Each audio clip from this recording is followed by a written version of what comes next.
right. It's that time again. Babies. Special time. It's time to talk about Game of Thrones. Indeed. This episode was called Beyond the Wall, and it's episode 6 of 7. Because I think next week's is the, or this week, I guess, at this point, is the finale for the season, right? Yeah. Yeah. I should be more excited, but finales usually mean, unless Littlefinger dies, I'm not on board. That's fair.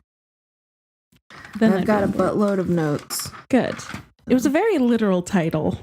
Very literal. They're not quite as fun. The other ones have been like, I thought this one was called, at first, oh no, I think it was the promo. The promo was called like, Death is the Enemy. I thought that's what this one was called, but I think that was just what they were calling like promotional videos.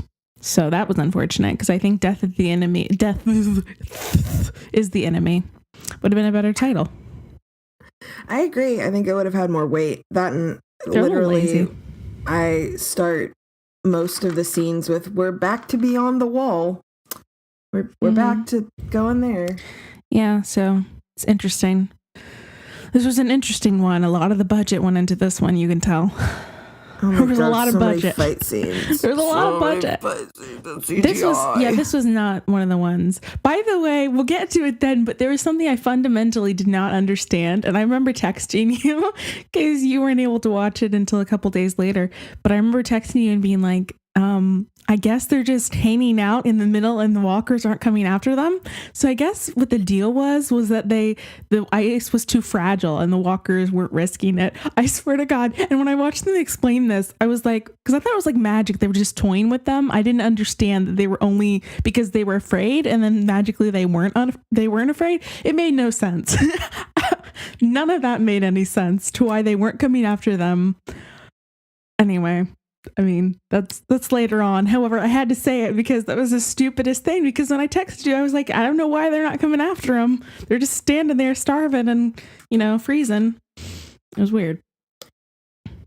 Yeah, I didn't really get why they wouldn't have just, since there were so many of them, I was kind of like, why aren't they just like crawling over each other or building some sort of weird... some body bridge. I mean, it's not like they don't have the masses. So, exactly. I don't know what that was about. I don't know. Like I said, I totally forgot that they would be deterred by that because they weigh like nothing because they're like skeletons, I'm just saying, I don't think they weigh as much as they might have in life. Like they're what? Some of those skeletons could be like 60 pounds. I'm saying, I don't know how much a skeleton weighs. We would have to pull up the goggle for this, but, most skeletons, depending on bone density, I honestly cannot believe weigh more than 70, depending on the person. I don't know. That's all I'm saying. I agree. It seems like, like it could take it, Plus they're moving. I don't know. I guess I shouldn't be caught up in the logistics, but it was weird. I thought they were just toying with them. I think that like made more sense to me on a level. Like that the Night King was like, let's just starve him out here. I thought that was, but I guess not. Anywho. That would have been more psychologically like upsetting. Yeah. Which to me made more sense, even though it doesn't make that much sense, but it made more sense than that. So I don't know. It is what it is. Yeah. So our first scene, they open with the it's like a panoramic shot and they show sort of like the mountains and we see our group of boys walking beyond the wall to catch a White Walker, or not a White Walker, a wit. I can't remember. To show Cersei. Oh, white? Is there different? I honestly had no idea there are different terms. And in the book, they're like called the others, I think. Yeah. So I'm not sure. I wasn't aware, but apparently White Walkers are the ones that are sentient and then wits are the zombies. Okay. I know that from the Funko Pop because they had one of those and I was like, I don't want that one. I would not collect those. So I guess that makes sense in retrospect. Who the hell wants that? I don't know. It was on sale one time and I was like, do I really want this? Even for $4, do I really want this in my possession? And the answer was no. I have to make room for my Ghostbusters crew. Off topic, but I had to unsubscribe from someone recently because they were trashing the Ghostbusters movie. And I was like, you don't effing do that in my world. You don't do that to me. How dare you? Really? Yeah. I mean, it's one of those bro people. And it was actually a gaming channel too. So I was like, that's kind of weird. Why are you they were using it as a comparison for doing a franchise wrong. And I was like, yeah, you're right in that they shouldn't have done like planned for like all male and then all female first, and then they join up together. And I didn't know about that, but like, I think the movie was really good. It was one of my favorites. So like, you just don't do that. Like, did he even see it? I don't know, but anyway, probably not. We're off topic again, but what can I say? We were talking about Funkos and I have them in front of me for the Ghostbusters. I have the whole team. I loved it. Anyway, whites. Yep. Whites. So dialogue between Tormund and Jon, they're talking about like what constitutes the South and the North, which is whatever. And then Tormund convinces, or he doesn't convince, but he starts talking to Jon about like, you know, being prideful and how, you know, Jon's like, oh, well, I need to bend the knee to Daenerys for her to be happy. And he's like, you know, maybe you should, because you remember Mance Rayder and how he didn't. He was super prideful, and how many people are dead because I really of him. like that, even though like sometimes like the blatant, like, this is how you need to handle a situation coming from some outside random source is like, doesn't feel as natural. But I liked Tormund for saying it. I do like Tormund outside of the Brienne prejudices I have of his behavior, but I liked that, but still it felt a little like abrasive. Like, you need to hear this, yo. And like, is this who he's listening to? I mean, does he not understand? He's not really Ned's son, so let's give it a rest. Yeah. But he doesn't know that, I guess. All right. Sorry. Whatever. But anyways, then they cut to the Lord of the Light fan club, and they are talking to Gendry. And Gendry's still salty because they tried to sell him to the Red Priestess, Melisandre. And basically the Hound's like, shut your mouth, Hound. I usually like the Hound, whinging. But he's so stupid. Just stop. Yeah, I know. Whinging. I was like, you take your whinging. You take it, bastard. I didn't like that behavior, Hound. Do better. It's a big deal, okay? That's like the people who were like, girls can't sexually assault boys. It's like, really? He was technically sexually assaulted, whether or not like he didn't consent to that experience at all. So, you know. Well, especially since it was there was no safe word, and she was definitely doing things that he did not feel safe during. So no, I would say taking blood out is, you know. Yeah. But anyways, so then they cut to Jorah and Jon having bonding time. They're talking about Jorah's dad, and Jon tries to give Jorah his dad's sword, Longclaw, and Jorah's like, no, I, shamed my family, I forfeited my right to it, and he implies Jon's gonna have kids, which I thought was a subtle hint that he hopes he won't end up with Dany, since she can't have kids, possibly. Oh God, that Jorah, I'm not even your biggest fan anymore, and yet that's upsetting to me. I hope not, but I really liked that scene. I didn't take it like that. I mean, the whole Dany thing and the whole prophecy, I don't know. I think that, well, oh God, I almost said something that I read that was like a fake spoiler. I believe it's fake, but yeah, I don't know. I don't know what'll happen with that. What end of that I'm on. I think that would be great. But I really liked this scene. I thought it was nice seeing them together, and that didn't feel forced, because that was something that from the moment they were together, you kind of like, oh yeah, well, he had this relationship and he has the sword. And also, wouldn't it have been kind of awkward to get it repommeled again? Like, when are they going to get that done? Just saying. Yeah, for real. So plus he like is it even good that he redid that pommel? I would have kind of left it, but whatever. I'm just saying. And like memory, what's the harm in having a nice bear? It was a bear, I presume. So I'm just saying, it's not that bad, but I guess Jon's like, nope, gotta have all my Stark stuff. And it's a really ugly pommel. Let's be real. That does not look like a wolf. Looks like a blob. But yeah. So then we cut to the second scene, and it is Arya and Sansa. This was I hated this scene. I wish we could erase every scene of Arya and Sansa from this episode. For real. I'd like to get rid of them. I'd like to replace it with Daenerys and Tyrion scenes. And we're golden, baby. Or scenes of like further elaborating on why the walkers can't zoom in and get them. But anyway. That's the thing.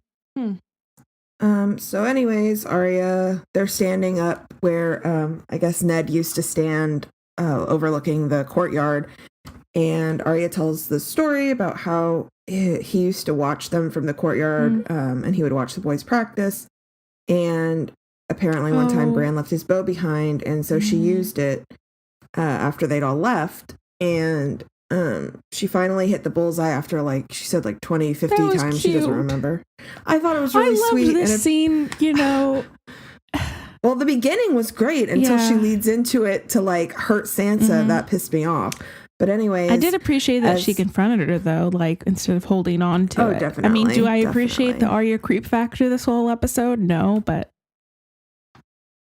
You know. But anyways, I guess she finally hits the bullseye and she hears him clapping, and so she's like, I knew the rules were wrong and not how I felt, because he was smiling and he was proud of me. So couldn't be wrong. Anyways, yeah. I knew what the rules were, but that was good. I like that. Yeah. But anyways, it segues into her confronting Sansa about the letter. Sansa. Ugh. He's dead and you helped. And it's like, really, Arya? I mean, well, okay. I mean, she doesn't know, as far as, does she know anything that went on? They haven't really, I don't know if they've actually shared that. I don't think they do. So that's like, I don't think either of them have shared. That's a problem. Not that they've ever been close, but I think that would resolve a lot. And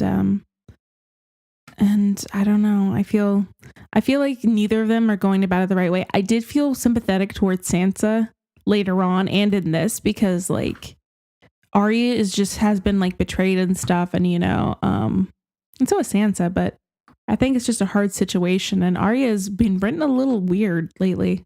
I don't know what that is. I really don't know. It doesn't seem much like Bran. Just some weird situations, but I'm not a fan of this. I'm not a fan. Erased from memory. Yeah, I mean, it's part of me is like the way Arya's being so like weirdly cruel, even though she doesn't have all of the information, is really frustrating, because I'm like, you were basically ready to give up being a Stark and abandon like your family and all of those things because you wanted to be a faceless man, which is fine. That's not like, I'm not passing judgment on you. I think she wanted to relieve her trauma and not have that with her. I don't think she wanted to be the girl who like lost her dad and saw him beheaded. I think that was her way of dealing with trauma, plus the fact that she had nothing else. I mean, she was what, like, how old was she? 10? Maybe 10? Yeah. So, like, I can't imagine being a 10-year-old, and Sansa had the, not that it was a better place to be, but she was a little bit older. I think Sansa was like 11. No, I don't know. I think Arya in the books is younger than this. So it's kind of hard for me to remember what the established ages are, but they were both young kids, and I don't know. It's just a shame that both of them are so different, and like, her being afraid of her. I wish that she had said, I kept hoping she would be like, oh yeah, Littlefinger, yeah, he had this, because that would have, like, if she had said that, which I hope is what gets said, that would have been so easy. She'd be like, oh yeah, Littlefinger, hopefully, and that might have changed how this had all gone, you know? Yeah. I guess what frustrated me was, it was sort of like, you know, you had to do what you had to do to deal with your trauma. Like, why can't you assume that your sister was having to like do her best to deal with her trauma? And they're different people. The reason they didn't get along before is exactly like this, because Arya believes that she would have died before doing that, you know? And I think very much that's like a Ned thing to do. She's just never been that kind of person. Not to say that she's not a strong of will, but I think she definitely has a different type of survival instinct. Whereas Arya would like fight and escape. Sansa was like complying, because that's what she'd been taught to do at like Winterfell, to be a lady. And that's what being a lady is for them, apparently. So it's just, they can't understand each other in that respect. And without that sort of like empathy and compassion and ability to put yourself in the other person's shoes, you're just never going to get that. So I don't know. Yeah. It sucks. It does. It's like I wasn't mad at either of them necessarily. No, but I was just because they're both working with what they've learned. Yeah. The tool sets. Yeah. Arya's like, behead those who betray you, or like she would have taken Littlefinger out. 100%.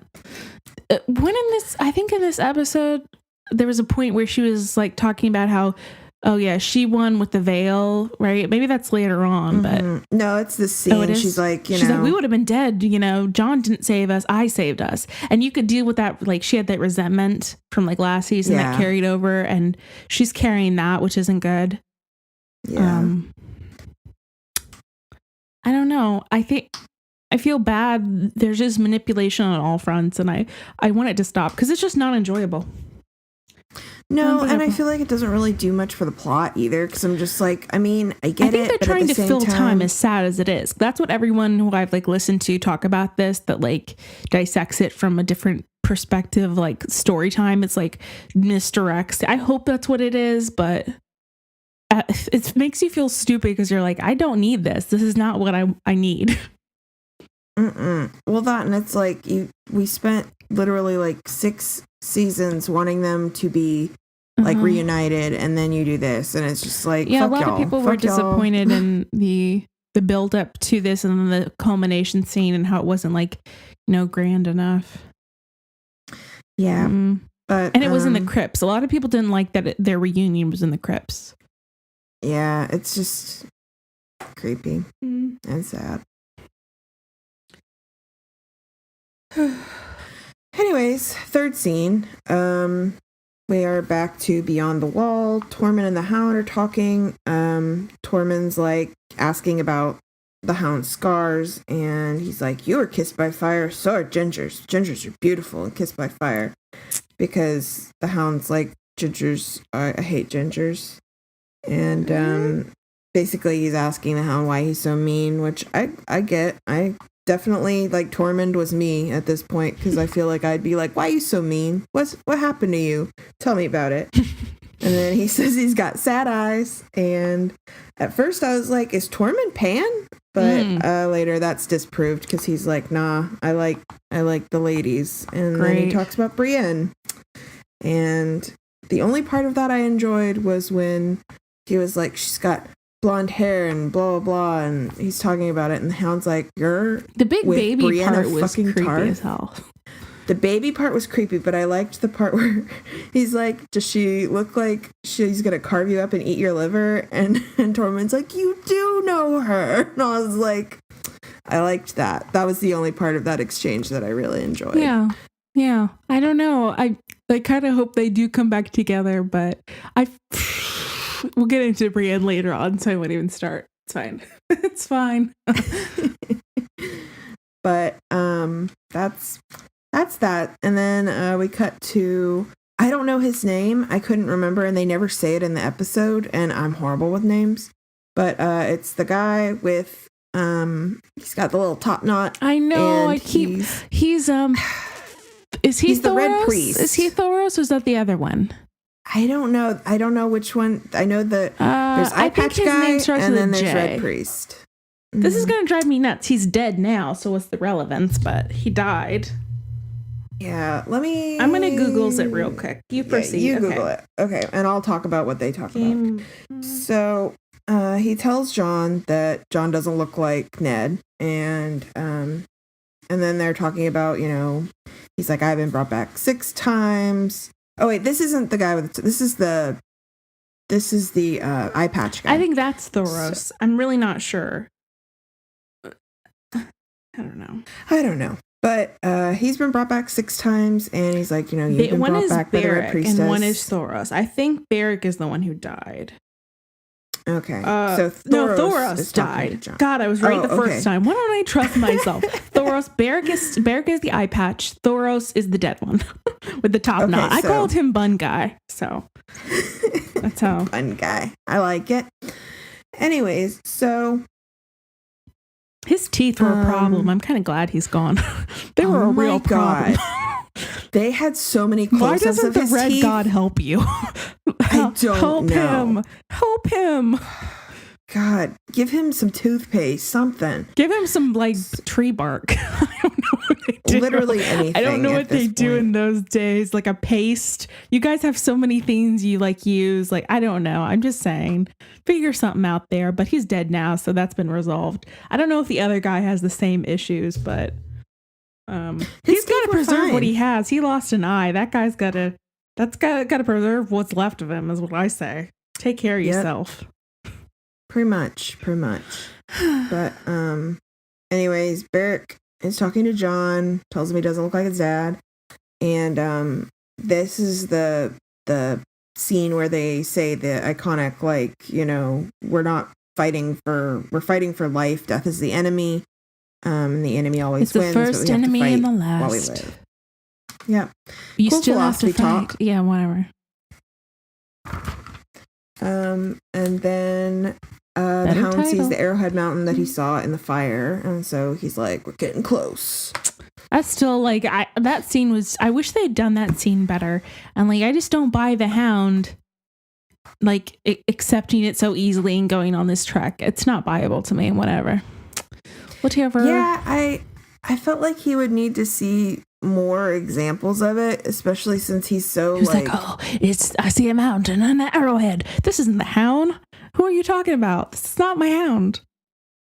This guy. Yeah, no. I was kind of I could see a lot of characters going for this, but not him. I imagine he'd be like, fuck this. I don't want to deal with this. I don't want to deal with any of this. I'm out. I've got shit to do.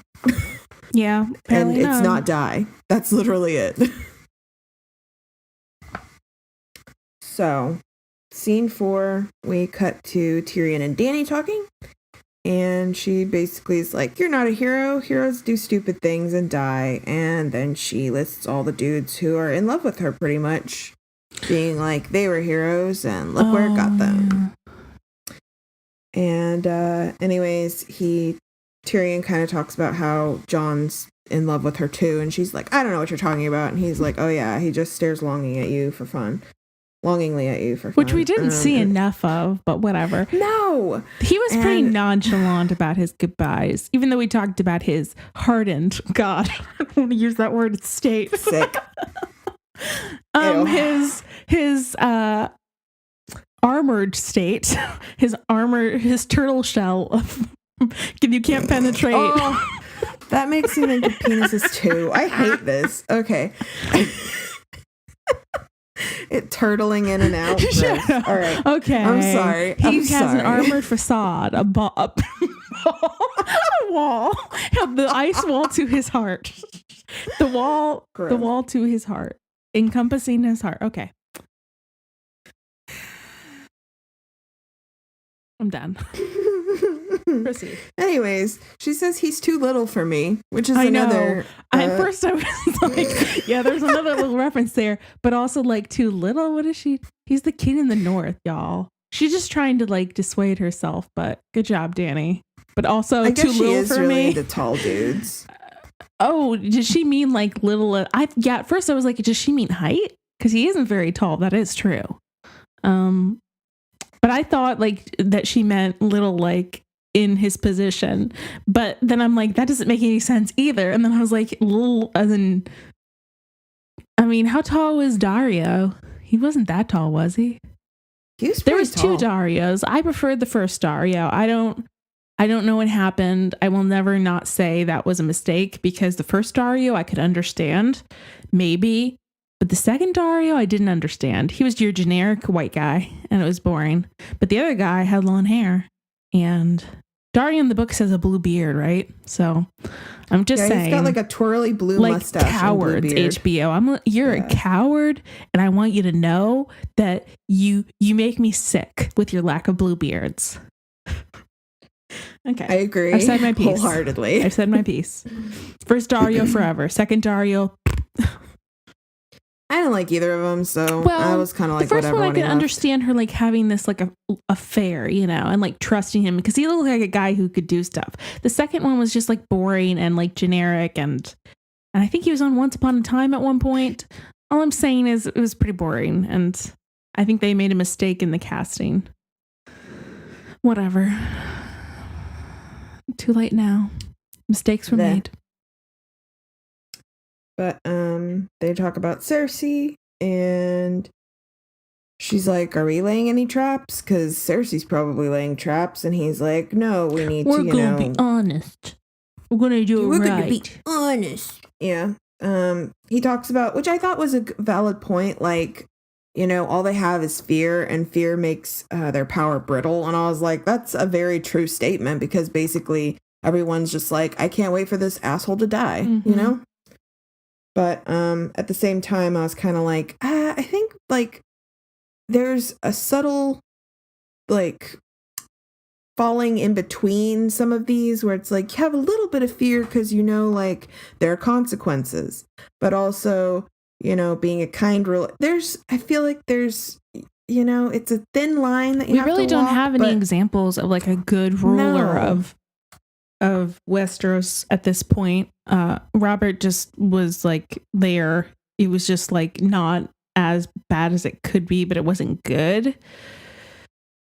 That's why like the Varys thing is a little bit confusing to me, is because like it wasn't I mean, I forget if he had any. I don't think he did enough to protect Robert. Like I don't think he was a fan of Robert on the throne. But then like obviously what happened next. So I'm just saying, I don't know who is like the pinnacle of rulers, because like they said, Aegon, you know, he like, well, who was the one they said just went up to King's Landing? It was one of the Targaryen women, I think, who took her dragon basically into King's Landing, into like the castle, and was like, you know, I'm in charge.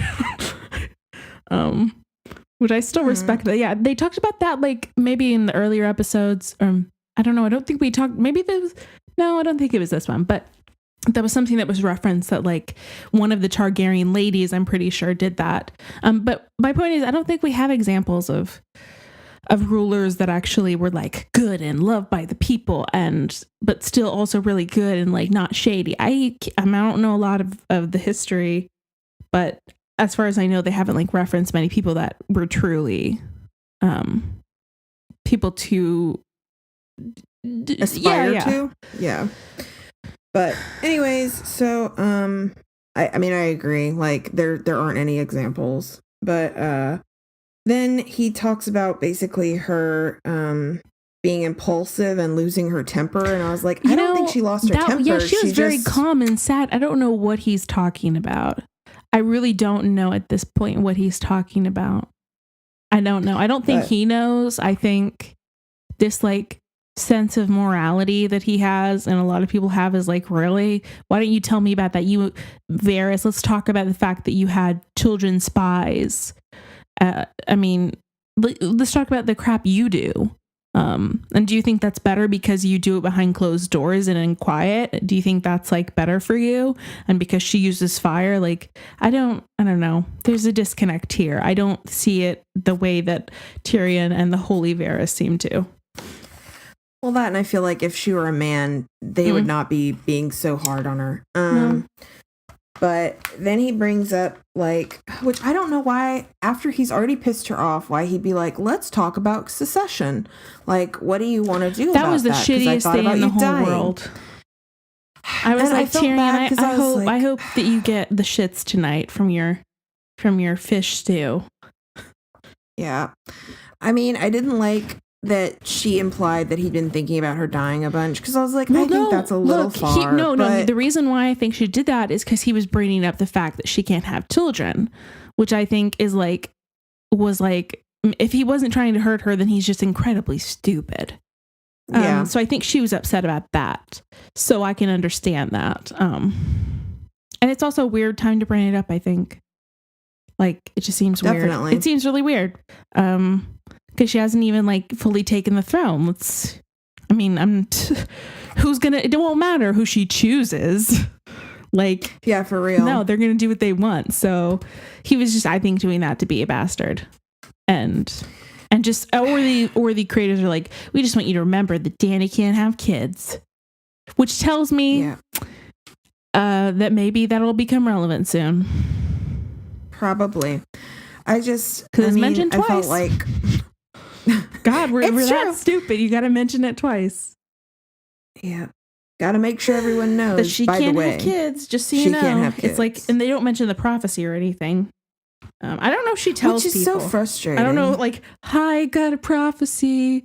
She really does not. Like, I'm kind of surprised with all that going on. Wasn't the lady who did that ceremony and everything and really just genuinely tricked her, wasn't she serving the Red God? So I think it's kind of weird that she's not more like when she met Melisandre. And didn't she meet Melisandre? Yeah. When she's, I don't know.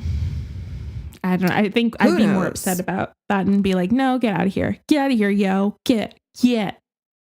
And it will be interesting, like, undo it when she finds out that Jon was brought back, whereas her, like, ex-husband, quote unquote, was taken by something having to do with the Red God, that he was given back by the Red God. That's an interesting kind of parody. And somebody also noted that, like, well, I don't know if it was that sort of magic, but both of them have also been, we were talking about last time, things they have in common, but they've also both been reborn. Like, Dany went into the fire and should have died and didn't, and came out with dragons, and then Jon, obviously died. So, anywho, I'm just saying, another parallel. It's a good one, and it's a good point. So scene 5, we are beyond the wall again. There's a snowstorm, and then suddenly a polar bear attack. And oh shit, they are an undead polar bear. I loved that do bears have blue eyes? Because I was like, no, Gendry, they don't. Yeah. They shouldn't glow anyways. You never seen a bear? I hope not. I mean, you don't really want to see a bear in person unless it's at a zoo, and I don't think they have zoos, which is a good point for their society, but but still. But also dysentery all the time. I didn't like that. I didn't like the scary polar bear. I guess they wanted that for seasons. They said it in the after. They were like, we wanted this in season 1. And they were like, no, you can't have it. And this season we put our 4 feet down, is literal quote. I'm just from memory because I remember it because it was so striking. We put our 4 feet down, them as the creators. We wanted this undead polar bear, and they got it. And you know what? Was it worth it? I don't know. I'm not really into that kind of stuff. But yeah, the things that I care about are not the things that the creators clearly care about. I don't like undead polar bears. I like cuddly little polar bears that you find and, like, slip in your pocket, and you're like, I'll raise you now until you get too big and I have to release you because you'll kill me. Bye, Ryan. He went to work. Sorry. It's okay. Anywho, less zombies, more cuties. I agree. But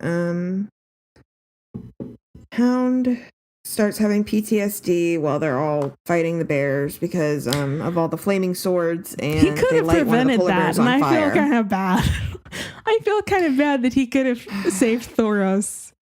I know he like freezes up, but I was like, I mean, PTSD, it strikes when it wants. You could have saved him though. You know? I know. I was mad when people were blaming him. Maybe it's because I don't like the Hound as much as maybe I don't know. I don't like what's his face either, who I genuinely forget his name, Theon.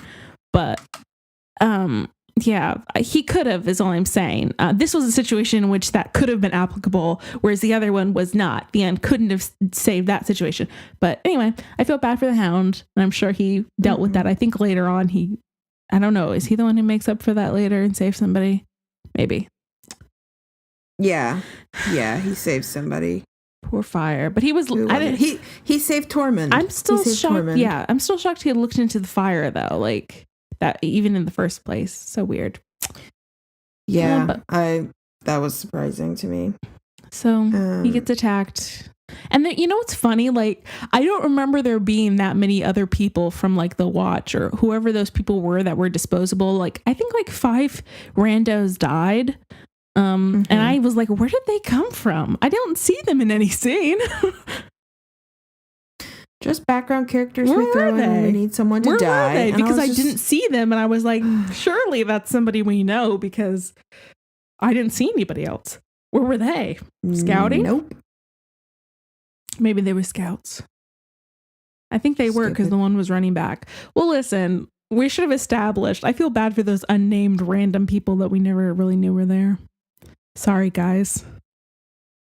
It's sort of like the Anaconda movies when like one of the random people like goes up and they're like through the water, and then all of a sudden you see something moving through the water, and they like pause, and everybody's back behind just chatting, casually flirting with each other or whatever the scene demands. And the guy up ahead is, guys, and the snake wraps around him and eats him, and you're like, who was that guy? And even the cast is like, who is he? Who was that? He was below deck the whole time. You just keep him in a fridge? Oh, okay. And then you put him right back in. And then he comes back later and you're like, wasn't that guy dead? Who was that guy? Johnny? We just didn't have enough money to hire more than 2 Johnny was extras. our guide, and he died multiple times for this Anaconda movie. Jennifer Lopez was a guest. Anyway, I've seen those movies a lot. I hope that's the one she was in. Regardless. My point is I didn't see those people, but R.I.P. R.I.P. Unnamed, probably John, another John with an H, and probably. And what's another common name in Westeros? Robert. Yeah, Rob. Rob with 4 B's. 2 B's. 4 B's. 4 B's.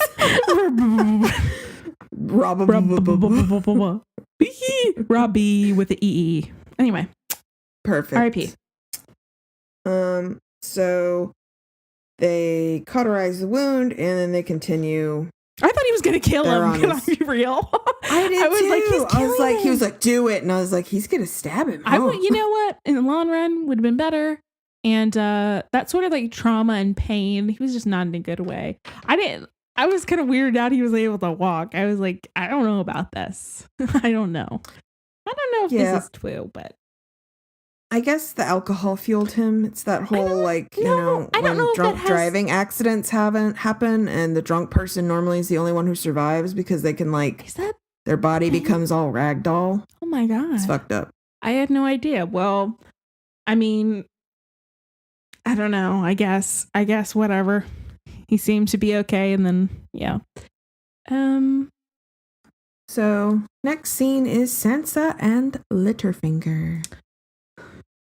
They talk about where Arya got the letter, and he's like, I don't know, it's a mystery. And Sansa's worried.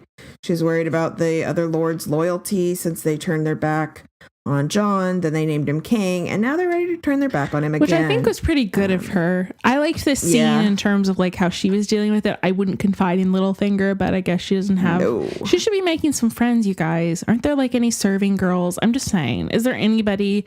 Where's Lyanna? Is she back at her island? I don't know. I just feel bad that she's confiding in Littlefinger, but I respected that. I didn't like the portion where he talks about Brienne, and then coincidentally she's sent off later, so which I thought was weird, and obviously probably a little I couldn't understand his like point of involving Brienne. I was like, what are you saying? I was like, hold on a minute, like, do you think are you implying that she would protect you from Arya trying to kill you or settle the argument? I mean, I don't know. Brienne is so severely underused. It's upsetting. Okay, I don't like it. She's very useful. She's my fave. And I think she could be useful. And anyway, I didn't like that, but I was like, what is his angle here? I don't know.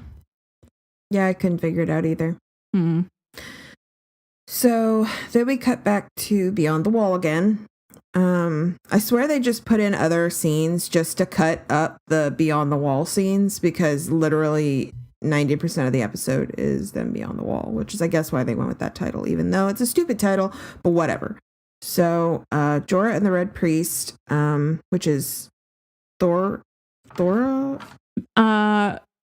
Is Thoros. Yeah, he's the one who brings back Beric. Yeah. He asks about a siege. Jorah asks about a siege, I guess, and talks about how brave Thoros was, and turns out he was just really drunk and doesn't remember it at all. Yeah, why are all the ones that like do all this good stuff always like drunk? That just, I don't know if that's actually something.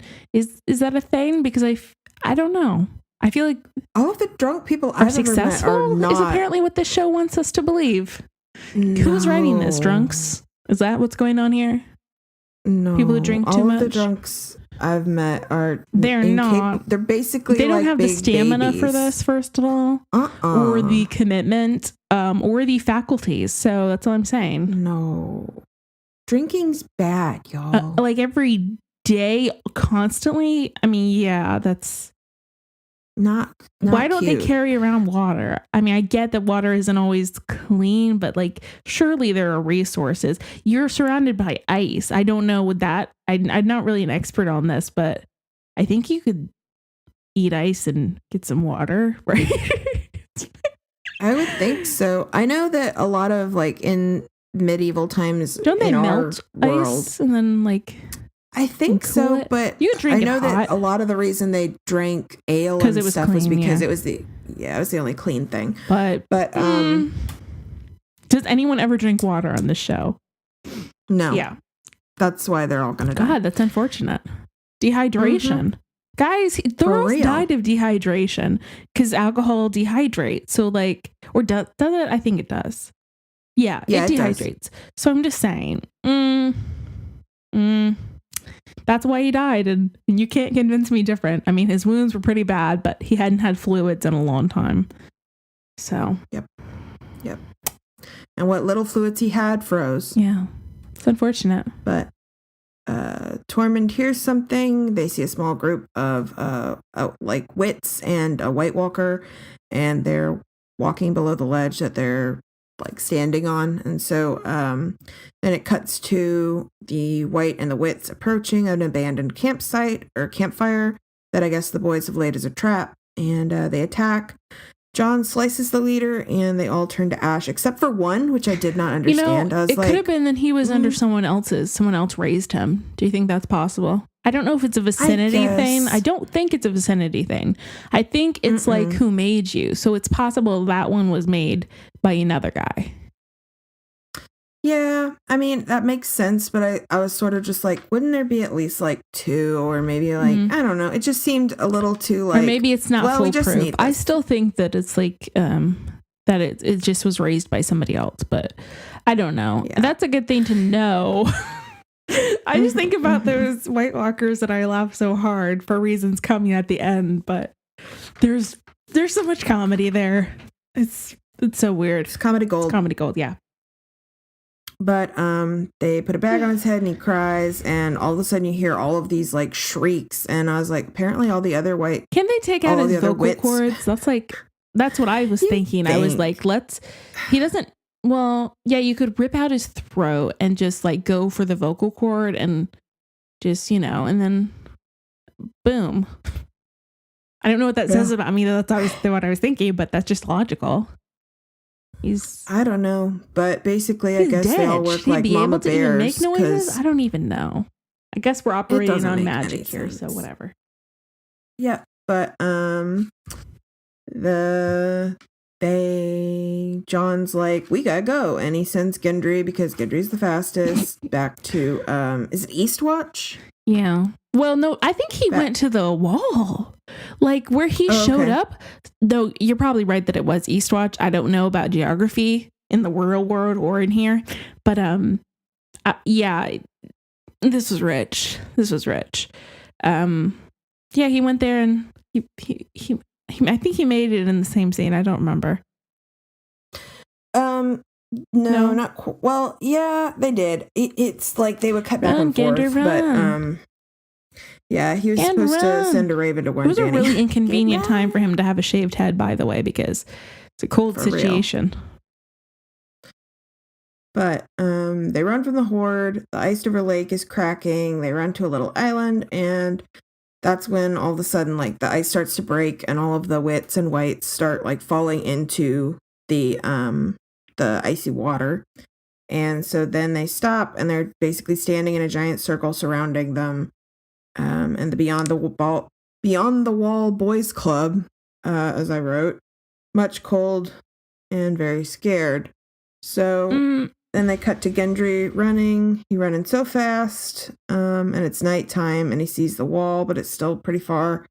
And then they cut back to the boys, and they're being watched on their little island, and they're getting sleepy. And then it goes back to Gendry, and he passes out in front of the wall. They drag him in, and he manages to be like, "Raven, send a raven." Yeah, and then it's morning, back to the boys, they're all waking up. Hound was cuddling with Jon, from what I could tell. I forget that. And I was kind of looking away. Leaning on him. I was a little bored. It was boring. I was like, man, I do not care. They're just shivering, and let's cut to the next stuff. But sadly, during the night, that's when Thoros died.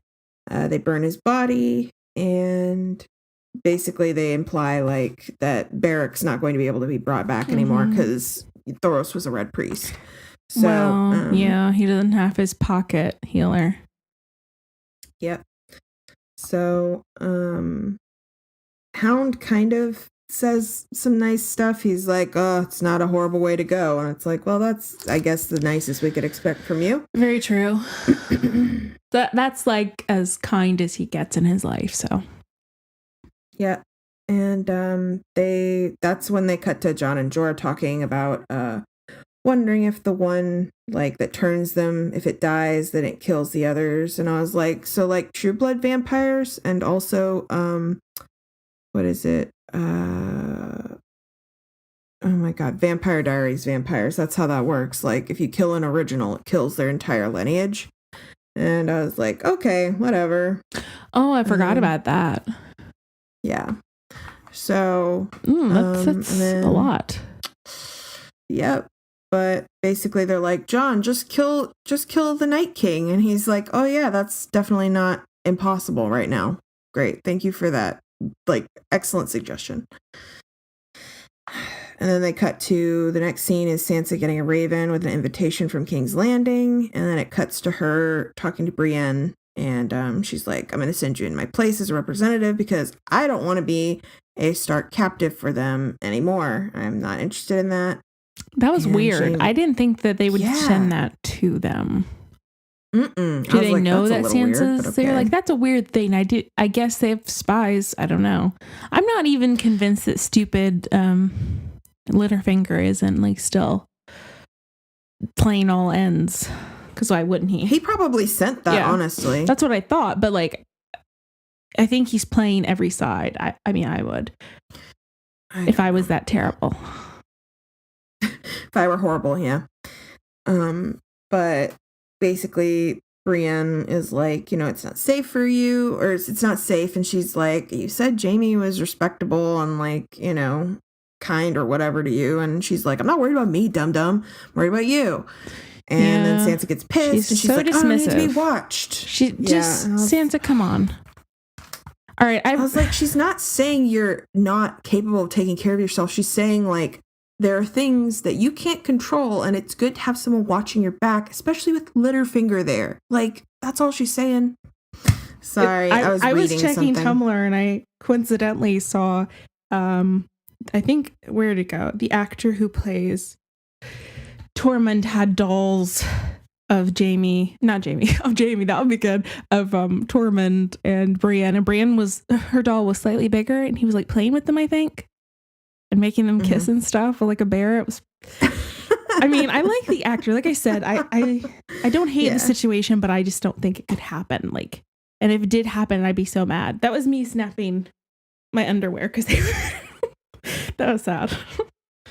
Well, it's that I get why I feel like they're like, why is she so weirded out? And it's like, because until you've been like viewed as kind of like a fetish, it's not flattering. Like, it's not because, he thinks she's smart or intelligent or funny or skilled or whatever. Like, he obviously thinks she's skilled, but he's mostly like, she a big girl. I like that. And it's like, that's not really what I would personally want to be the reason why someone was attracted to me, like, or wanted to be with me or marry me. Like, you're tall and I like that. It's okay, great, cool. And he doesn't really know anything else about her because they haven't really, as far as we know, had a conversation. So, yeah, I mean, she could do worse and he could obviously do worse with anyone else, but like, I'm still not into it. Yeah, I mean, if they'd shown them talking or having they haven't had a connection at all. Yeah, no, I don't get it. Anyways, that's, yeah, not a fan. I like him though. Did you see that they cast an actor to play Starfire who's black, and it's awesome. Oh, yeah. Really? I don't recognize her from anything, but sorry, that was just good. I thought that was interesting. I think she's going to be on a new live action series called Titans. I'll watch that. I didn't know. So cool. I knew that TNT was doing one. I'm not like a huge fan. I watched like the cartoon one. And I like Starfire, and I think I've seen her in, there was a comic series that was, I think it's called like the A something. It's like, I think DC had a comic, or maybe it had to be because Starfire was in it. Whatever. It was like, I think I owned the first issue, or at least read a couple issues of it, but it was like, I don't want to say it's called the A-Team, but it's definitely something like that. And it's Starfire was in it. It was basically a league of female superheroes. And anyway, but I like Starfire and I'm really happy. So I knew TNT was doing a series, but I guess they're not. I guess it's CW now, which is good because I really like Supergirl. I'm a big fan of that. I know I'm derailing, but I had to tell you because I thought it was awesome. But of course people are like, well, this is inaccurate casting. And I'm like, all right, shut up. But she's an alien. Who gives a shit? Like, she's an alien princess warrior. Exactly. That, and like, who really cares about that sort of, I don't know. I'm like, as long as the character is true to their, like, is she gonna morals, who gives a shit? Is she gonna have like an awesome orange wig? That's my only thing. I think that's a must. We need the orange wig. Maybe not exactly. Because I mean, that's the whole fire thing. Because we need the orange wig. As long as she has the orange wig, I don't really care. Hopefully she has less tight of a suit, but that's just stuff like bothers the hell out of me.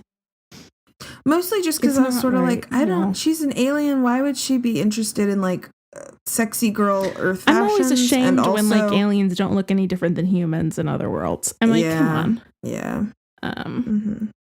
Ooh, Tegan Croft. They're always humanoid. Tegan Croft was cast as Raven. I don't know who that is, but oh, is she Australian?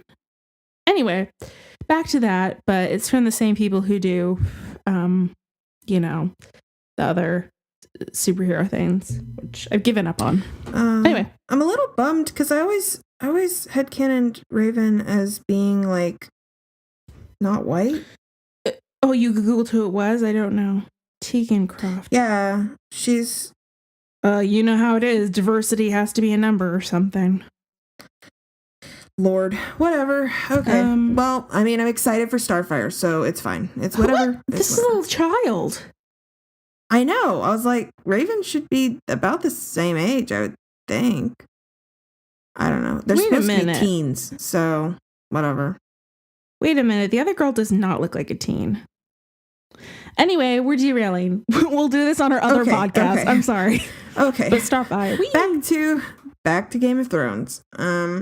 So the next scene is dragons, and Dany is all decked out in her cold weather outfit, and she's storming towards her dragons. It was so it's cute. Like a quilt. It's like she's wearing a nice quilt. Yes. A tailored quilt. They found it in one of the rooms, and she was like, "This was my baby blanket," and it was good. Good job. Make it into. You did a good job. Whoever whoever doubles as her tailor inside of the Dragonstone. Sorry. It's okay. Oh, it's very early. I know. Tyrion's trying to talk her out of leaving, and she's like, I did nothing last time, and look what happened, so I'm not doing nothing again. And she flies the fuck off. I think she needs to this is so bad. I think she needs to reconsider his position. I agree. I wouldn't. I mean, she needs him at the moment for the alliance, and I'm not saying that she needs to turn him away or anything. I'm just saying I don't think he needs to be in that place. I would choose someone else. Anywho. I mean, I think he's fine. It's good that I think that he's maybe overcompensating because he's trying. I don't know. It's a mess. I don't really care. Whatever. Fuck it. But, okay. So next scene, Cold Boys back beyond the wall. Hound is being an idiot and he throws a rock at a wit and then it hits it, and then he throws a bigger one, and it lands on the ice, showing that it is solid enough to not break again if someone walks on it. Literally, the thing is, you can do you tell think they have pissed. that level of intelligence that, that was ever a factor for them? Like, they wouldn't go into their death unless Daddy was like, stop. Daddy being their leader, Walker. Their White Walker, yeah. Daddy White Walker. There's probably porn of that. Okay, anyways. So, I'm then sure. So then the one that he hit starts Why walking aren't any of towards them him, women? Can we talk about that for a moment? I don't know. There have been in the past, but these weren't. When was I when you proceed? I'm Googling this. This is the Google hour. It was when they all got changed, when all the wildlings got But the changed, leader, the female White Walker lady. Oh, yeah, there's no female leaders, no. There's a Knight's Queen at some point in history. Yeah, we'll never see her. That's not for 13 happen. years, Ygritte said this. He and his queen ruled over his brothers, making sacrifices as as black as their cloaks. Is a legendary figure known in the Seven Kingdoms among the free folk dwelling beyond the wall. She allegedly lived not long after the creation of the Night's Watch, 8,000 years ago. So we haven't had a queen in 8,000 years. Oh, there are people who think that Dany's going to become. And I was like, you know what? On a weird level, I don't want her to die, but that would be pretty badass. You know? I mean, she could be reunited with the her Syrian. and Jon as the Night Queen. I'm just saying, this cool. would be neat. That ending, obviously sad. What if they were taken over entirely by Night King Jon and Daenerys? I'd be like, you know what? I'm rooting for them. They got a dragon. They got a nice dragon now. It's chill. I mean, everyone would come back and they would all be on the same side. Yeah, the story of it is the Night King fell in love with a woman with skin as white as the moon, eyes like blue stars. And he loved her, though. Her skin was cold as ice. And he gave a seed to her. Oh, God. And he gave her a soul as well. Ruled the wall. It was discovered they'd been making human sacrifices to the others. Okay. I don't know. Anyway, all I'm saying is I would like to see some female White Walkers, and I don't know that'll ever happen, sadly. I'm sad. Tyrant over. Man, I really hate the term seed as it's sick. I would like to know. No, I don't want to know. Never mind. Anyway, moving on. Is that what people say? When they're getting it on, they're like, put your seed in me. That's in a lot of romance books. Not. But I don't know if that ever happened in actual life. And if it has, ladies and gentlemen, please leave the situation and burn the house down. I guess if that's your thing, that's fine. Just please don't tell me about it. That's all. That's what I really ask. Tell me about it. I'm fine. Please don't put that anywhere or tell me. I don't want to shame you, but please don't tell me about it. I don't want to yuck your yum. I want to shame you. Cass will yuck your yum. Yeah. I know. Isn't that the worst fucking phrase in the whole world? It's pretty bad. It's pretty bad.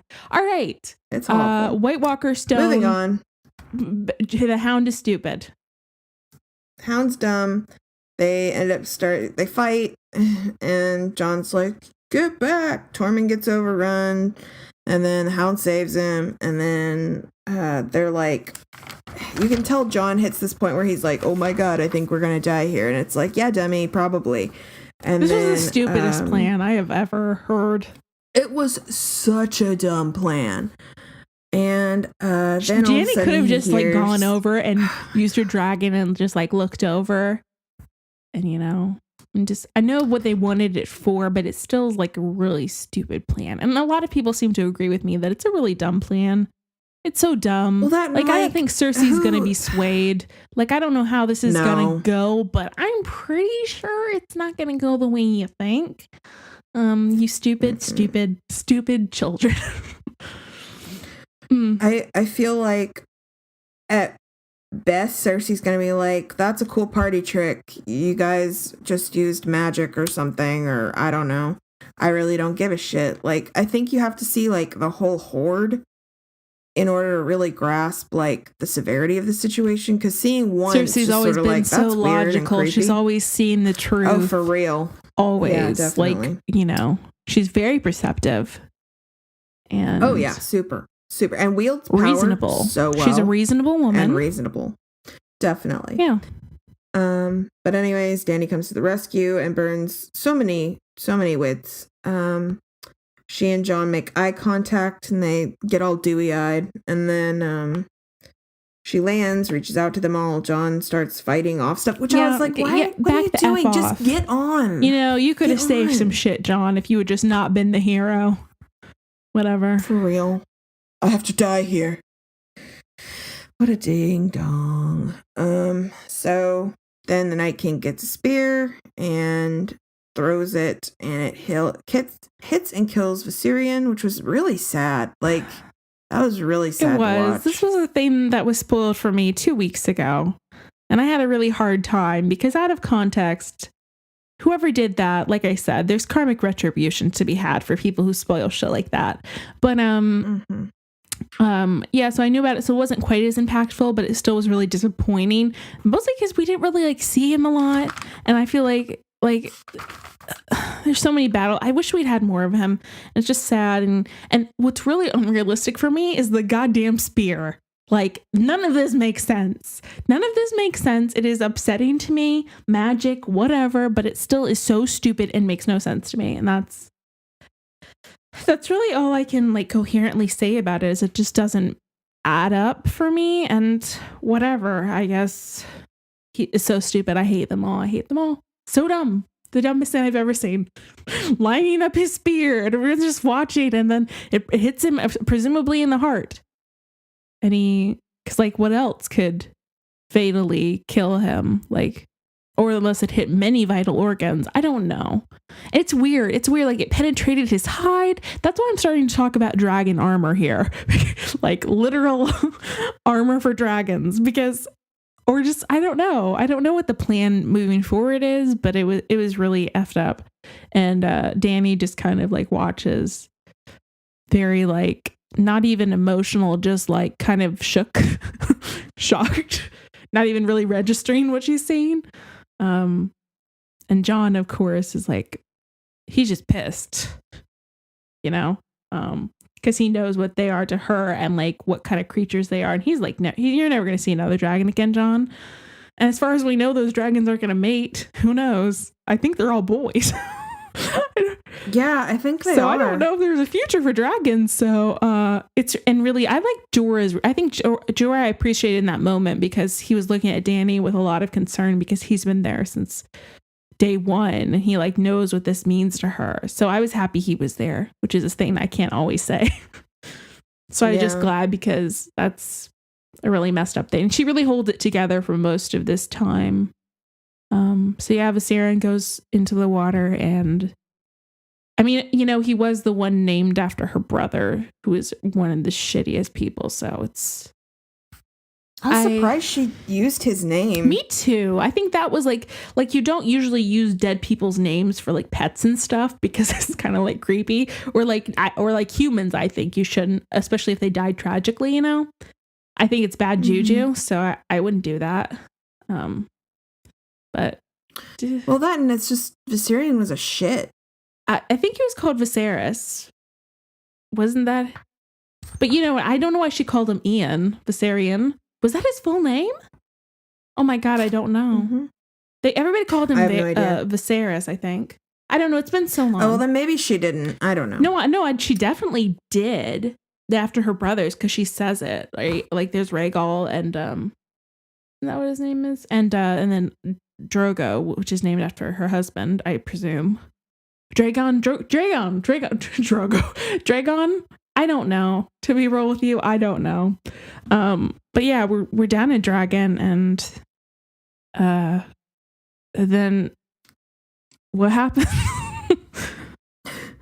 So you can tell Dany's like realizing the gravity of the situation. Oh yeah, I think she's just shocked at what she's seeing too. Like there's a lot of shock. Yeah. Going into this moment. And Jon sees that the Night King is like revving up to do it again and aim it at the one that they're on. And so he's like, you need to leave, just take off. And she like hesitates, and then she takes off. And thankfully the spear narrowly misses. Are they on Drogon? They're on Drogon. I think Rhaegal was so smart. He was like, oh, he just left. I'm out. That is good. Back at the like, place. I mean, that's smart. You're never going to get another goat if you die here today, sir. Yeah. So they leave Jon and Viserion's body behind. And Jon goes down. Immediately after, the Whites are like, okay, well, time to go. Yeah. And they just leave. I know. And I thought that was when Jon comes out. You know. Yeah. I was like, okay. So they're just like, well, that's it. That's all we got. Okay. That's all there is. Moving on. Anyways. He's about to get attacked because I guess some of them see him when Jon comes out of the water, which I was like, oh, big surprise. Like, I don't know why they do stuff like that, because I'm like, you're not going to kill Jon off again, like right now. It's not going to happen. But he's wearing armor and stuff, and I kind of wish we had seen that. I want to see what's going on down there, because you're not convincing me. He didn't look pretty great. Is he a walker now? A secret walker? Yeah. Secret walker. Speaking of secret walkers, somebody saves him. Cold Hands. Benjen / Uncle Benji. Yeah, I thought it was funny because I watched the after thing and they were like, you know, he had to basically, you know, expose himself to Jon like immediately and be like, it's me, your Uncle Benjen. And then so that then bye. I was like, man, that was really unsatisfying because basically Jon was like, Uncle couldn't Benjen? He just have like started get running and maybe gotten lucky? It was they just wanted to use him again and kill him off and be done, which isn't always like so. Doesn't feel as good, but whatever. It's super unsatisfying. I'm pretty sure he kind of mourned you already in his own way, but sure, bring this back up and you're in the in-between state. I don't know. Whatever. But then we cut to back at the wall. Hound Tormund say farewell, and I think the Hound's gonna deliver the wit to King's Landing. God, I hope not. They'll take him downtown. He should not be going. Yeah, I was like, why aren't we sending someone who's like an unknown? I think when they parlay, right? That's when they take the body. I don't know. I don't know. I don't really remember. I don't know. But he's like, hopefully we'll meet again. And Hound's like, God, I hope not. Yeah. And then we cut to the dragons crying and circling. And Jorah says it's time to go because Dany's waiting, I think, for Jon. She's making all the puppy the sad eyes. She's like, where Jon? I could tell she wanted to turn back. And the whole time I was like, she's might turn back. But like, then her dragons would have got killed. So I'm glad she didn't. But it's sad because she's just waiting. And Jorah's having that moment of like, oh shit, she's in love with him. Yeah. And you're like, oh, Jorah, darling friend, I just want you to know that you deserve this. That's what I was saying to him. I was saying, you deserve this, and this is what you deserve. There's this passage in the book that I always forget about where like Dany, and granted Dany is like 12, 13 in the books when this is happening, and he's like 40 or 35. Ew. So there's a scene where he's like looking at her and says, you look like my dead or ex-wife, excuse me. And she's like, oh God, he wants me, she realized. She like takes a breath. And I'm like, oh my God. And it was so upsetting to experience. And so when he's like, well, if you're not mad at this ship, you can't be mad at this ship. And I'm like, you know what? I can be mad at whatever the hell I want. Don't tell me that I'm not allowed to look at that and be like, ew. Anyway. Yeah, for real. Ew. Sick. So she's waiting. And she's waiting, and she like walks away, and that's right when John rolls up on Benjamin's horse. It is. Ain't that just the way? And then they cut to Josen. He's Josen. It's John and Frozen. I'm sorry. He's a John popsicle, a Johnsicle. He's a little popsicle, and they're undressing him. Danny's watching like a creep, and she sees his horrible death scars. And she's very smart, so I believe she's kind of put together what's happened. Not the other elements, but that he, should probably be dead. Yeah, those are some pretty gnarly wounds. Yeah. So. But then it cuts back to Sansa sneaking into Arya's room to look for the note. And she ends up finding Arya's bag of faces. Can we have memory erasure for this whole scene? Like, it's not enough that, like, this whole faceless thing, the fact that their faces, like, I think that was handled so, like, weirdly. I wish it had been more mystical than just, like, here are your masks. Because it's also stupid. And then you culminate that with her, like, sneaking around and Arya being so creepy. I'm just not enjoying any of this content. Not into it. And then I didn't like that Arya was basically like... I thought Sansa was... I started to get why people were, like, really... like siding with Sansa in this affair, because Arya, you just need to cool it. You need to cool it, Arya. And it's a lot. And I didn't think this was how she was. Like, nothing about the previous inner time with the faceless, nothing about that made me think that this was who she would be. So I don't know what's happened here. There's like a lot of time that we just didn't see, apparently, where these things were happening in her. I don't know. It's very strange. Yeah, it was gross, because I was just like, I mean, she implied, like, all I have to do is just steal your face. And it was like, okay, creepy. I kept hoping that there would be something that, like, she was, like, doing that was, like, logical and making it better, but I don't think there was. And no, she's just trying to scare Sansa, which I'm like, that's not the way to, like, whatever, Arya. So I just don't even want to talk about legitimate questions that Sansa has. Fuck off. Yeah. But is there anything else you want to say about that scene? I'm okay. Hated it. I'm okay. Okay. So John wakes up to see Dany sitting on his bed, and she looks so sad. I watched this scene about 10 times. It was so good. It was so good. I watched it a lot. And it was so sweet, because he's like, I'm so sorry about your baby. He takes her and then finally she lets herself cry, and you're like, oh Dany, and like, we don't get to see a lot of her external emotions. Like I said, she's an introverted person, and a lot of her book stuff is stuff happening in her head, which makes her a hard character to portray, and they've chosen to make her very stoic, which I don't disagree with. It's just like, sometimes it's a lot. So like, seeing her emotional is something that I think will make people maybe a little more compassionate, because lately I'm just fed up with people being hypercritical and like having double standards for Daenerys. I'm just so annoyed, and it's something I regularly am upset about. So I've tried not to be, but like, this was a good time, because that's just who she is, and it makes her a very hard character to maybe have sympathy for if you forget all the bullshit she's been through in her life. Like, maybe more reason than most, more reason than Robert, more reason than a lot of people. She has reasons for like the things that she does and feels, and she's been abused, and I'm happy that like she feels a connection to somebody, and that, you know, I don't know, it's nice. It was a good scene. No, I agree. It was a good scene.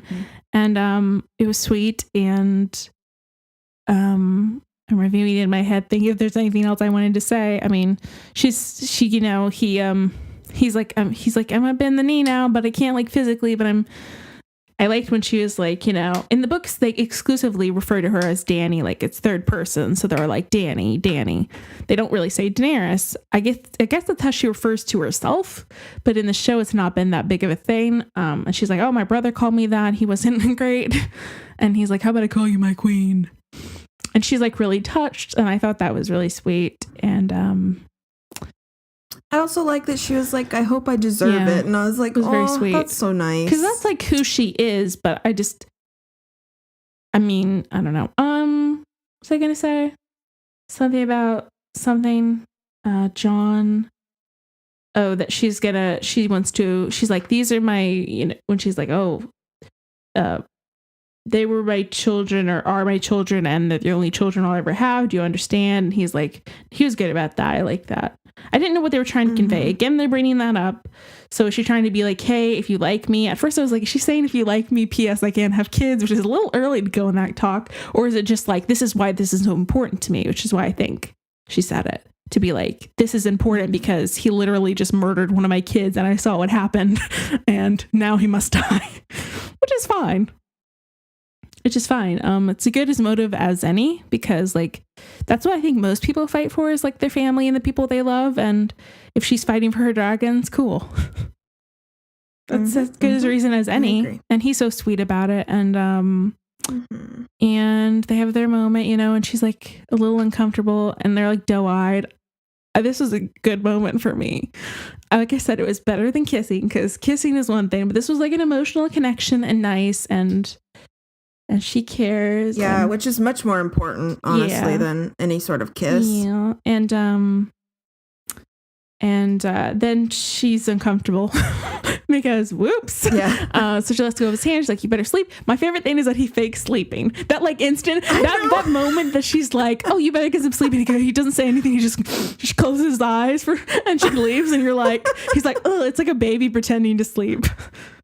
Or a little kid. Yeah, I'm going to sleep, Mom. And then he opens his eyes like right as she leaves and then closes them again. It was so good.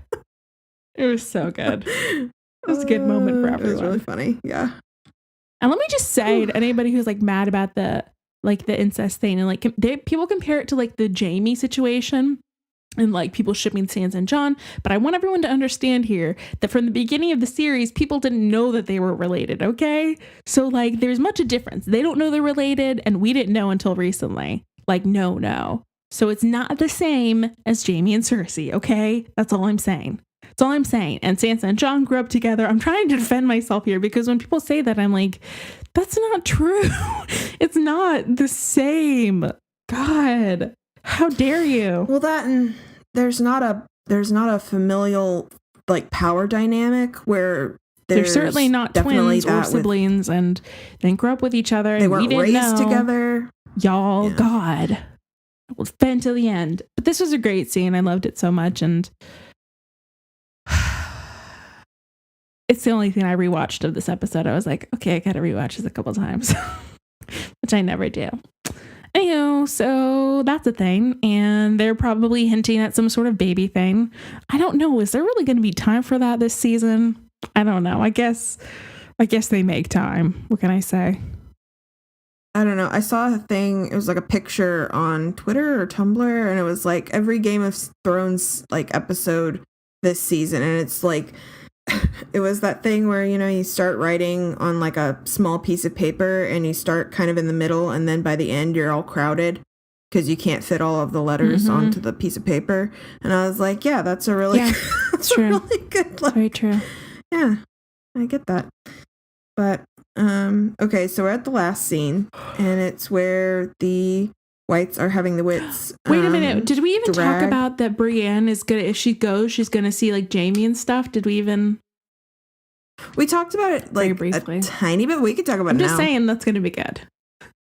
I know. I thought you would be. That's why I was like, we got to note that because that's something we're excited for. If anything, we're here for shipping your Game of Thrones characters.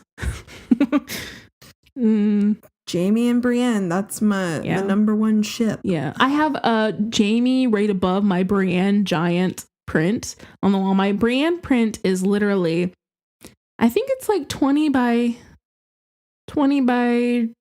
16 or something, whatever the dimensions are. And then Jamie is a really small one right above her. I never noticed that I did that, but it's very appropriate. So yeah, that's going to happen. Exciting things for next week. And that's all I have to say about that. I'm trying not to get my hopes up too high because I'm worried that they're going to be like, they're going to just tease at it, but it's not going to happen until next season, and that's going to piss me off. But, you know. Cersei does know that Brienne was in love with him, though. So I'm a little worried for her. Yeah, I am too.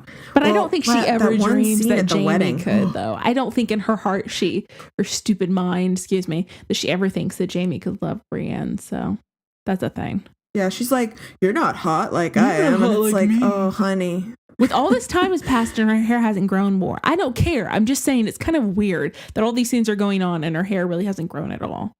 I'm just saying it's a strange thing. Maybe she just wants to keep it short. That could be. I like that one better because all the girls now have that cut around, which it's a terrible wig, and that's my only issue.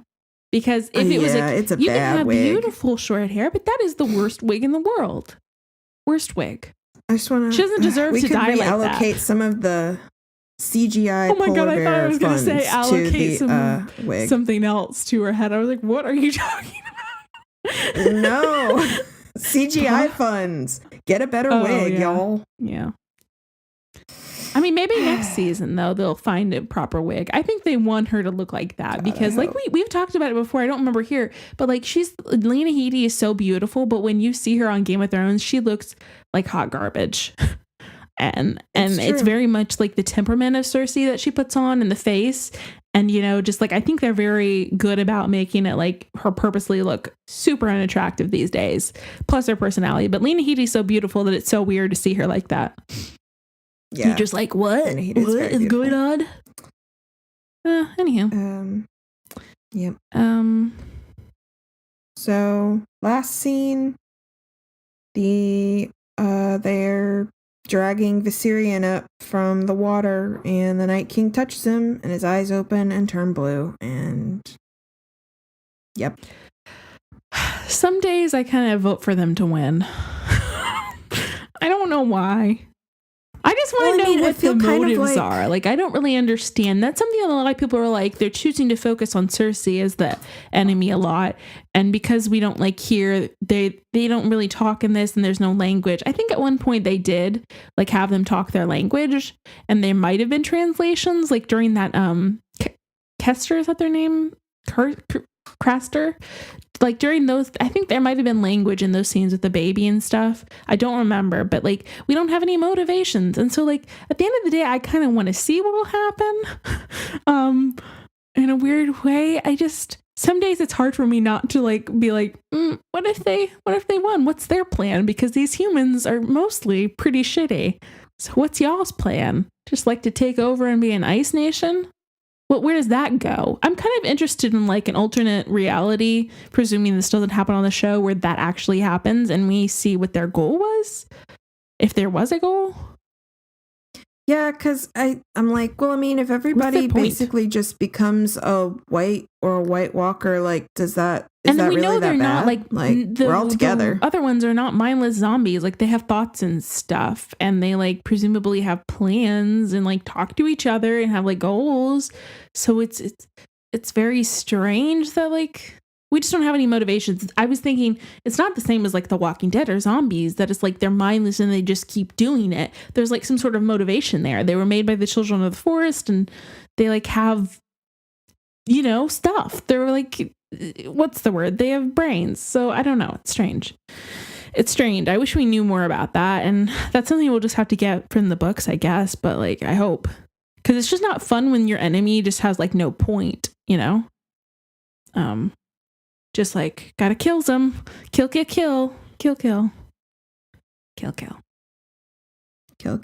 And yeah, I'm sad for Viserion, but like, I think a lot of people kind of suspected this might happen. Ice breath is cool though. Like, I think I'd be an ice dragon. I'm just saying, it'd be cool. I don't know. I'd want to be an electric dragon though, but I don't know if that exists in this world.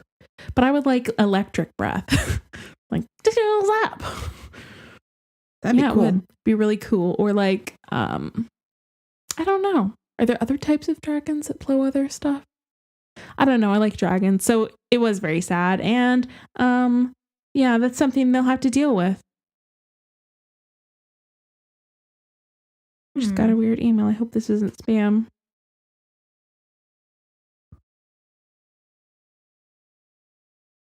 Really? You have to check your Apple ID. This is like you're trying to steal my stuff, aren't you?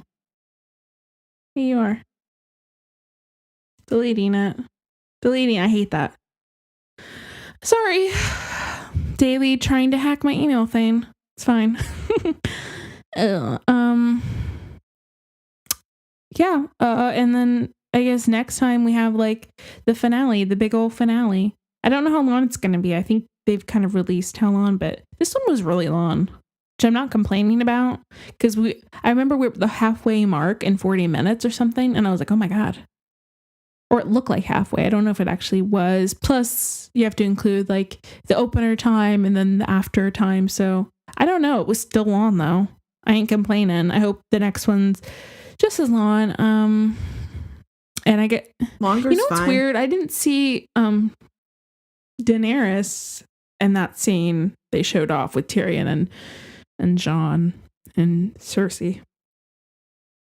I actually haven't seen the promo for next week. I need to watch that. Well, I just read a thing on Refinery 29 about her vision, Dany's vision from season 2, and oh yeah, it made me think about not necessarily the vision, but it made me wonder, like, since Jon is a Targaryen and the only child she's had was with Drogo, who wasn't a Targaryen, part of me is kind of like, is it like a weird, because they used to pair them up to keep the like bloodline and that's pure. Like with like Rhaegar had to marry Elia because of by the way, I just want to point something out because a lot of people, I don't know if I said it last time, a lot of people are like mad because he set Elia aside. Well, what I want to say is I believe that she was a lesbian in love with Asha. Oh, not Asha. What the hell was her name? Ashara. There's a lady who people thought of Starfall, I think is her name. I don't remember her last name. There's a lady who people thought was Jon's mom because she was pregnant and lost the baby. Around the same time, and they thought that like she had an affair with Rhaegar. But I thought Elia, Martell, they were obviously weren't in love with each other when they got married. Rhaegar, number one. And I don't think like setting her aside is a good word to use. I assume that she was a lesbian and they were just having kids for like the kingdom or whatever and their connection. But so I don't know. From my perspective on that, a lot of people are upset and like defending her. And I just think that she was gay, y'all. I mean, that's all I think. So I don't feel as bad about the situation. I just wanted to say that. Completely irrelevant. I would prefer that. I mean, so I don't think she was in love with him, and I don't think she was. I don't know. It's like I hope she was, and she was like living her best life, but it also makes me sad because of the whole like. And Ashara killed herself. And she died. Well, yeah, Ashara killed herself after that happened. So a lot of people were like, "Oh, she lost her baby." Number one, but number two, maybe she was also in love with Elia because she was like her handmaiden, I think. Ashara. Oh. So handmaidens, you wink. I'm just saying. Yeah, I mean that makes sense. A 7-year-old. Yeah, there is an article. Sorry, go ahead. I'll read this. What you do. But yeah, I mean I prefer that because I do hate the idea of like got a wife at home, but you know, people are saying that only death can pay for life. They believe that because they believe she's able to have children again because only death can pay for life. So Viserion died. And the whole thing was when the sun rises in the west and sets in the east. Most fans take this to refer to Quentin Martell, who isn't even in the goddamn show. When the seas go dry. Yeah, the grass is paler, yep. So there's mostly book stuff that they won't explain. It says one of Dany's dragons was killed. Fans think this is the final piece to fulfilling Mirri Maz Duur's prophecy, who I think is the lady who like tricked her essentially, or didn't inform her of the full extent of what was going to happen if she tried to save Drogo. Like she'd lose her baby and whatever. That's a terrible scene to reread. Yeah. I did that on my reread and I was like, oh my God. Yeah. rough. So I could see that being true. Only death can pay for life. Not that I want her to be pregnant, because it's not like the thing that I want. It's not really a good time either, but No, and I appreciate like the representation of like an infertile woman still being like powerful and in control of her own fate, because a lot of characters in media who are infertile, like infertile women, a lot of the time they're either like she's treated as crazy or violent, or she was like cursed though, essentially. I mean, just to put it, she was I guess the only word I can think of that's really applicable. She was cursed. So like, and some people might say that about infertile women. It's effed up. I get what you mean. I do like it too, but I do think that it's going to be a plot point, if not here in the books. It definitely is. I mean, I'd like for her to be able to have kids. At the I'm not saying that. It's just, A Dance with Dragons. Yeah. She does like either have a miscarriage or start her period again because she bleeds for like the first time in years. So that's definitely something relevant in the books. I don't know.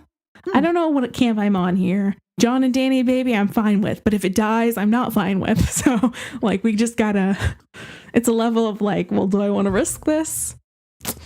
We already got one pregnant protagonist supposedly. So.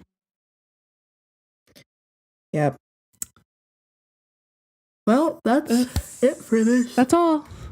Episode. I liked it. I liked it. It was good. It was one of the better ones of the lot. We should probably wrap it up though, because we're at an hour and 30 minutes. I know. Guys, what we do for you. Some of that was a break and some of it, but not much. It's okay. Okay, that's it for this one. We have one more episode left. We've enjoyed doing these with you together. Yeah. It's been a thing. Been nice. So we'll see you in the finale soon. This